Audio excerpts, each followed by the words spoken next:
សដីបងប្អូននេះចង់បង្ហាញបងប្អូននេះមានជៀនកញ្ឆាយជៀនជាមួយពងទាដូចយើងជៀនស្អំអញ្ចឹងបងប្អូនហ្នឹងឯងកាលមុនខ្ញុំច្រឡំតើថាស្អំមកឲ្យដល់ពេលគោះពងទាគោះអីហើយដាក់គ្រឿងត្រូវហើយស្ករប៊ីចេងម្សៅស៊ុបមាន់ទឹកស៊ីអ៊ីវទឹកអីរួចហើយនេះបងហាន់កញ្ឆាយល្អទៅដូចស្លឹកខ្ទឹមអញ្ចឹងបងទៅហើយដល់ពេលរួចទៅនឹកឃើញអូធ្វើខុសតើមិនមែនស្អំណាកញ្ឆាយតើcô tao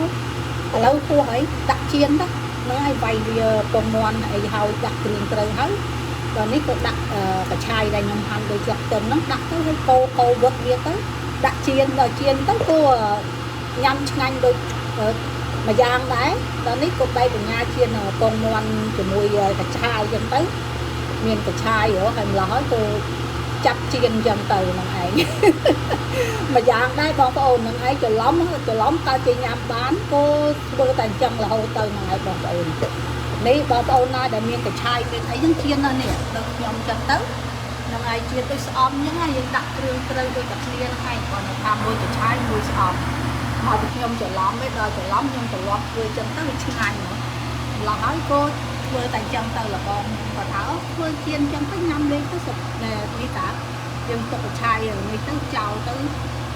វាស្ដាយពេលនេះទៅដល់យើងបដកដែកបដកឲ្យយើងនៅឆ្ងាយវាសា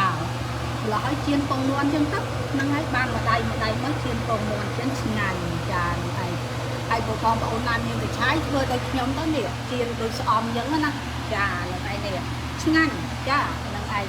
សាកទៅយើងដាក់គ្រឿងទៅតែស្អំអញ្ចឹងទៅដាក់ទឹកអ៊ីវទឹកត្រីទឹកអយស្ទ័រសបន្តិចម្សៅស៊ុបមាន់ចាលាយគ្នាទៅ7នាទីចឹងទៅវាយវាជាមួយពងមាន់ទៅរួចទៅយើងបោកមកទឹកកញ្ឆាយហ្នឹងទៅហាន់ល្អិតដូចទឹកខ្ទឹមចាធ្វើចឹងឆ្ងាញ់ចាហ្នឹងហើយគាត់តែចង់ចែកជូនបងប្អូនយើងណាមានលក្ខឆាយកុំឲ្យនេះយើងធ្វើចឹងញ៉ាំទៅចាហ្នឹងឯងមានអីទេគាត់តែចង់ចែកជូនបងប្អូនយើងឲ្យដឹងចាហ្នឹងឯងចាចឹងអរគុណច្រើនបងប្អូនជម្រាបលាហើយនឹងជូនពរសុខសប្បាយដល់អស់គ្នានេះអូយមើលទៅនេះ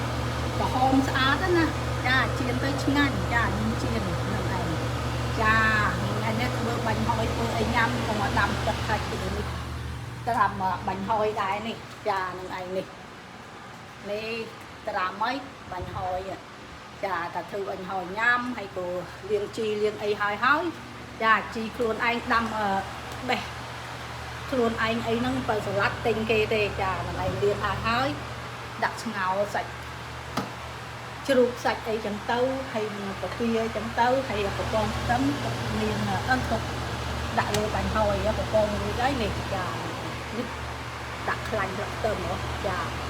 ស្រោតដាក់បាញ់ហុយមកលាបវាទៅឆ្ងាញ់បាត់បងប្អូនចាហ្នឹងឯងហ្នឹងហើយអត់មានអីទេគ្រាន់តែចង់ចែកម្លែករឿងកញ្ឆាយស្លឹកកញ្ឆាយយើងដាំដុះបានធ្វើចឹងទៅញ៉ាំទៅដូចខ្ញុំជម្រាបបងប្អូនចឹងឯងចាអត់អីទេហ្នឹងហើយជម្រាបលាបងប្អូនចាហ្នឹងឯងនៅលេខស៊េរីនៅផ្ទះនេះផ្ទះចាស់ចាហ្នឹងឯងមកពេទ្យផងអីផងមកនៅហ្នឹងទៅធ្វើអីញ៉ាំចឹងទៅចាអរគុណច្រើនជម្រាបលាបងប្អូនហ្នឹងឯងជូនពរសុខសប្បាយទាំងអស់គ្នាចា